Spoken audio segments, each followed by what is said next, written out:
नमस्कार साथियों, मैं डॉक्टर अमित रंजन एक बार फिर से आप सबका अपने यूट्यूब चैनल पीपीएससी जोन में स्वागत करता हूं। हम लोग अंधेर नगरी के पाठ को आगे बढ़ाएंगे। इस दूसरे भाग में, वीडियो के पहले भाग में हम लोगों ने शुरुआती 3 अंक किए और अब दूसरे भाग में चौथा से छठा अंक का पाठ हम लोग करेंगे। टेक्स्ट के पाठ का करने का पीछे मुख्य उद्देश्य यह है कि कई बार जब हम लोग कहीं यात्रा में जा रहे होते हैं या पढ़ने का जब मन नहीं होता है, तब ऐसे समय में हम इसे सुन सकते हैं, जो कि पढ़ने जितना ही लाभदायक होगा। तो आइए शुरू करते हैं। चौथा अंक, स्थान राज्यसभा। राजा, मंत्री और नौकर लोग यथास्थान स्थित हैं। एक सेवक चिल्लाकर, पान खाइए महाराज। राजा पिनक से चौंक कर हड़बड़ाकर उठता है। क्या कहा? सुपनका आइए महाराज। भागता है मंत्री राजा का हाथ पकड़कर। नहीं नहीं, यह कहता है कि पान खाइए महाराज। राजा, दुष्ट, लुच्चा, पाजी, नाहक हमको डरा दिया। मंत्री, इसको 100 कोड़े लगे। महाराज, मंत्री बोलता है, महाराज इसका क्या दोष है? न तो तमोली पान लगा कर देता, न यह पुकारता। राजा, अच्छा तमोली को 200 कोड़े लगे। मंत्री, पर महाराज आप पान खाइए सुनकर थोड़े ही डरे हैं, आप तो सुपनखा के नाम से डरे हैं, सुपनखा को सजा हो। राजा घबरा कर, फिर वही नाम। मंत्री, तुम बड़े खराब आदमी हो, हम रानी से कह देंगे कि मंत्री बेर बेर तुमको सौत बुलाना चाहता है। नौकर, नौकर, शराब। दूसरा नौकर एक सुराही में से एक शराब उझल कर देता है। लीजिए महाराज, पीजिए महाराज। राजा मुंह बना बना कर पीता है और दे नेपथ्य से, दुहाई है का शब्द होता है। कौन चिल्लाता है? पकड़ लाओ। 2 नौकर एक फरियादी को पकड़ लाते हैं। फरियादी, दुहाई है महाराज, दुहाई है, हमारा न्याय होए।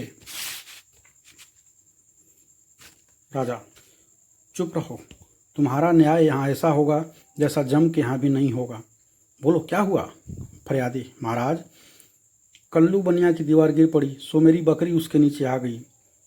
दुहाई है महाराज, न्याय हो। राजा नौकर से, कल्लू बनिया की दीवार को अभी पकड़ लाओ। महाराज, दीवार नहीं लाई जा सकती। अच्छा, उसका भाई, लड़का, दोस्त, आसना जो भी हो उसको पकड़ लाओ। मंत्री, महाराज दीवार ईंट चूने की होती है, उसको भाई बेटा नहीं होता। अच्छा, कल्लू बनिए को पकड़ लाओ। नौकर लोग दौड़कर बाहर से बनिए को पकड़ लाते हैं।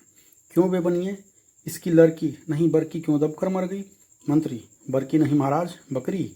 राजा, हाँ बकरी क्यों मर गई? बोल नहीं, अभी फांसी देता हूँ। कल्लू, महाराज मेरा कुछ दोष नहीं, कारीगर ने ऐसी दीवार बनाई कि गिर पड़ी। राजा, अच्छा इस मल्लू को छोड़ दो, कारीगर को पकड़ लाओ। कल्लू जाता है, लोग कारीगर को पकड़ कर लाते हैं।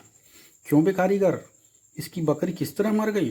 कारीगर, महाराज मेरा कुछ कसूर नहीं, चूने वाले ने ऐसा बोदा चूना बनाया कि दीवार गिर पड़ी। राजा, अच्छा इस कारीगर को बुलाओ। नहीं नहीं, निकालो, उस चूने वाले को बुलाओ। कारीगर निकाला जाता है, चूने वाला पकड़कर लाया जाता है। क्यों बे खैर सोपड़ी चूने वाले, इसकी कुबरी कैसे मर गई? चूने वाला, महाराज मेरा कुछ दोष नहीं, भिस्ती ने चूने में पानी ढेर दे दिया, इसी से चूना कमजोर हो गया। अच्छा, चुन्नी लाल को निकालो, भिस्ती को पकड़ो। चूने वाला निकाला जाता है, भिस्ती लाया जाता है। क्यों भी भिस्ती, गंगा जमुना की किस्ती, इतना पानी क्यों दिया कि इसकी बकरी गिर पड़ी और दीवार दब गई? भिस्ती, महाराज गुलाम का कोई कसूर नहीं, कसाई ने मशक इतनी बड़ी बनाई कि पानी उसमें ज़्यादा आ गया। राजा, अच्छा कसाई को लाओ, भिस्ती को निकालो। लोग भिस्ती को निकालते हैं, कसाई को लाते हैं। क्यों बे कसाई, मशक ऐसी क्यों बनाई कि दीवार लगाई, बकरी दबाई? कसाई, महाराज गरेड़िए ने टके पर ऐसी बड़ी भेड़ मेरे हाथ बेची कि उसके मशक बड़ी बन गई।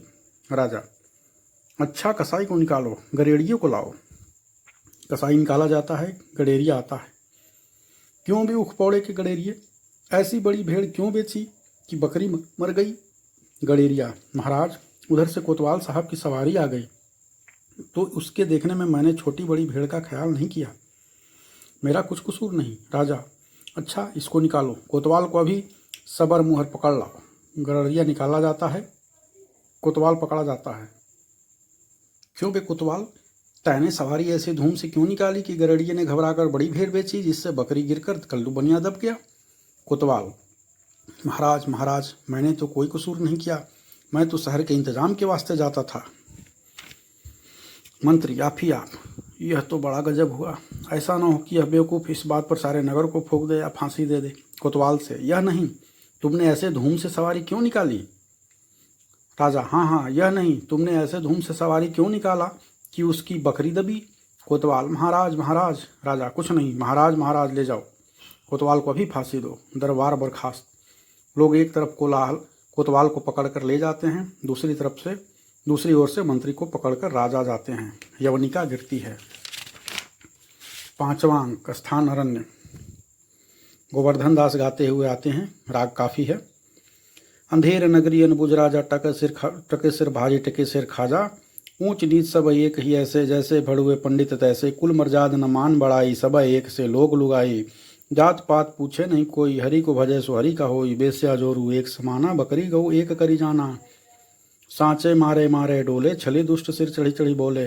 प्रकट सब अंतर छलधारी, सोई राजसभा बलधारी। साँच कहे तो पन्ही खावे, झूठे बहुविध पदवी पावे। छलियन के एका के आगे, लाख कहो एकहु नहीं लागे। भीतर होई मलिन की कारो, चाहिए बाहर रंग चटकारो। धर्म अधर्म एक दर्शाई, राजा करे सो न्याय सदाई। भीतर स्वाहा बाहर सोदे, राज करही अगले रुप्यादे। अंधाधुंध मचियो सब देसा, मानहु राजा रहत विदेशा। गोद्विज श्रुति आदर नहीं होई, मानहु नृपति धर्मी कोई। ऊंच नीच सब एक ही सारा, मानहु ब्रह्म ज्ञान विस्तारा। अंधेर नगरी अनबुझ राजा, टका सिर भाजी टके सिर खाला। बैठकर मिठाई खाता है। गुरु जी ने हमको नहा के यहाँ रहने को मना किया है। माना कि देश बहुत बुरा है, पर अपना क्या, अपने किसी राजकाज में थोड़े हैं कि कुछ डर है। रोज मिठाई चावना, मजे में आनंद से राम भजन करना। मिठाई खाता है। 4 प्यादे 4 ओर से आकर उसको पकड़ लेते हैं। पहला प्यादा, चल बे चल, बहुत मिठाई खाकर मुटाया है, आज पूरी हो गई। दूसरा प्यादा, बाबा जी चलिए, नमो नारायण कीजिए। गोवर्धन दास घबरा कर, हैं, यह आफत कहाँ से आई? अरे भाई, मैंने तुम्हारा क्या बिगाड़ा है जो मुझको पकड़ते हो? पहला प्यादा, आपने बिगाड़ा है या बनाया है, इससे क्या मतलब? चलिए फांसी चढ़िए। गोवर्धन दास, फांसी? अरे बाप फांसी? मैंने किसकी जमा लूटी है कि मुझको फांसी? मैंने किसके प्राण मारे कि मुझको फांसी? दूसरा प्यादा, आप बड़े मोटे हैं, इस वास्ते फांसी होती है। गोवर्धन दास, मोटे होने से फांसी? यह कहाँ का न्याय है? अरे हंसी फकीरों से नहीं करनी होती। पहला प्यादा, जब सूली चढ़ लीजिएगा तब मालूम होगा कि हंसी है कि सच। सीधी राह चलते हो कि घसीट कर ले चले? गोवर्धन दास, अरे बाबा, क्यों बेकसूर का प्राण मारते हो? भगवान के यहाँ क्या जवाब दोगे? पहला प्यादा, भगवान को जवाब राजा देगा, हमको क्या मतलब, हम तो हुक्मी बंदे हैं। गोवर्धन दास, तब भी बाबा बात क्या है कि हम फकीर आदमी को नाहक फांसी देते हो? पहला प्यादा, बात यह है कि कल कोतवाल को फांसी का हुक्म हुआ था। जब फांसी देने को उसको ले गए तो फांसी का फंदा बड़ा हुआ, क्योंकि कोतवाल साहब दुबले हैं।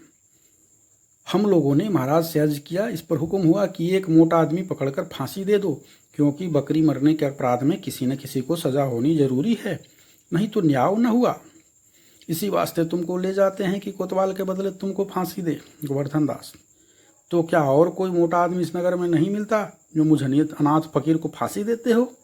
पहला प्यादा, इसमें 2 बात है। एक तो नगर भर में राजा के न्याय के डर से कोई मुटाता ही नहीं। दूसरे, और किसी को पकड़े तो वह न जाने क्या क्या बात बनावे कि हम ही लोगों के सिर कहीं न घबराए। और फिर जब इस राज में साधु महात्मा इन्हीं लोगों की तो दुर्दशा है, इससे तुम्ही को फांसी देंगे। गोवर्धन दास, दुहाई परमेश्वर की, अरे मैं नाहक मारा जाता हूँ, अरे यहाँ बड़ा ही अंधेर है, अरे गुरुजी महाराज का कहा मैंने ना माना, उसका फल मुझको भोगना पड़ा।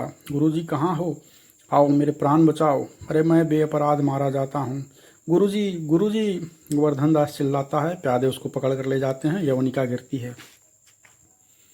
6ठा अंक, स्थान शमशान। गोवर्धन दास को पकड़े हुए 4 सिपाहियों का प्रवेश। गोवर्धन दास, हाय बाप रे, मुझ बेकसूर ही फांसी देते हो। अरे भाइयों, कुछ तो धर्म विचारो। अरे मुझे गरीब को फांसी देकर तुम लोगों का क्या लाभ होगा? अरे मुझे छोड़ दो, हाय हाय। रोता है और छुड़ाने का यत्न करता है। पहला सिपाही, अबे चुप रह, राजा का हुक्म भला कहीं टल सकता है? यह तेरा आखिरी दम है, राम का नाम ले, बेफायदा क्यों शोर करता है, चुप रह।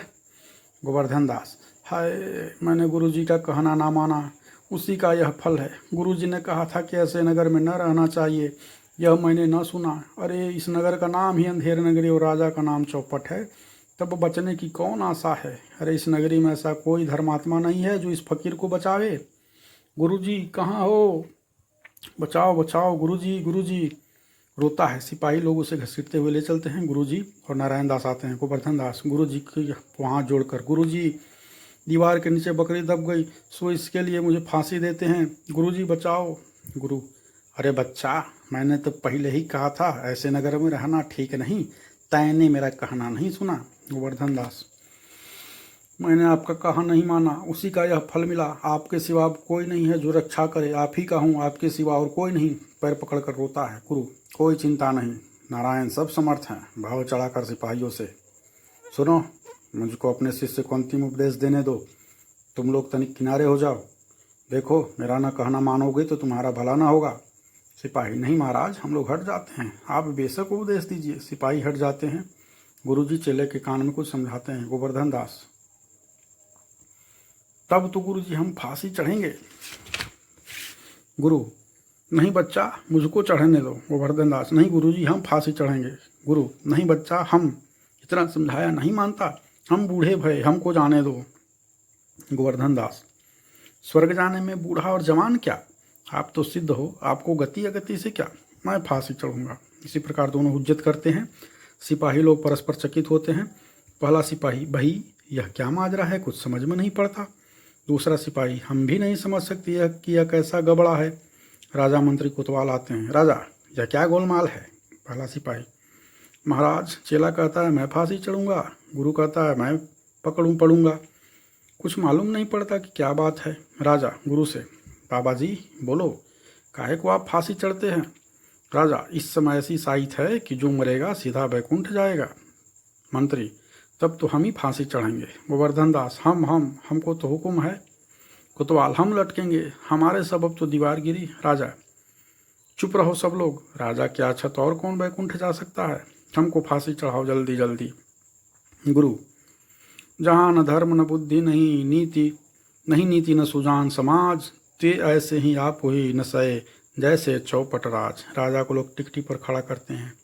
पटाक्षेप। तो इस प्रकार से हम लोगों ने अंधेर नगरी का पूर्ण पाठ किया। मुझे उम्मीद है आपको यह वीडियो पसंद आया होगा, तो इसे लाइक शेयर और सब्सक्राइब करें, क्योंकि ज्ञान बांटने से बढ़ता है। जय हिंद, जय भारत, धन्यवाद।